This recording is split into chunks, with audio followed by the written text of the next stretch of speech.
আজকে এখান থেকে কোনো মিছিল শুরু করেননি। 5-6জন ছাত্রছাত্রী এসেছেন, বিশ্ববিদ্যালয়ের ছাত্রছাত্রী, মেধাবী ছাত্রছাত্রী, এদেশের সম্পদ তারা।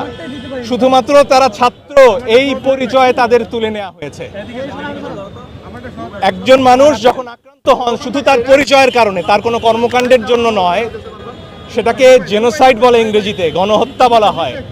বাসা থেকে তুলে নেওয়া হবে, শুধু ছাত্র এর পরিচয় এখানে আসা মাত্রই তাদেরকে গ্রেফতার করা হবে, এ অন্যায়। সংযুক্ত আরব আমিরাতে আমাদের যে ভাইয়েরা গ্রেফতার হয়েছেন তাদের ব্যাপারে নাকি সরকার বলেছেন ও দেশের আইন বড় কঠিন, তাই তাদের ব্যাপারে কিছু করার নেই। তাহলে বাংলাদেশের আইন কোথায়? আমার মত প্রকাশের অধিকার কোথায়? আমার সমাবেশের অধিকার কোথায়? আমার সংবিধান আজকে কোথায়? এই আমাদের স্যান্ডেলিনা সো, রূপচর্চায় আভিজাত্য।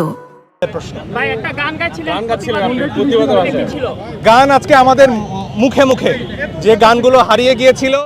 আজকে আমরা যেমন গাইছি রক্ত নিশি ভরে, তেমনি গাইছি শিকল পরা ছল, তেমনি গাইছি আমাদের প্রতিবাদের সব গান।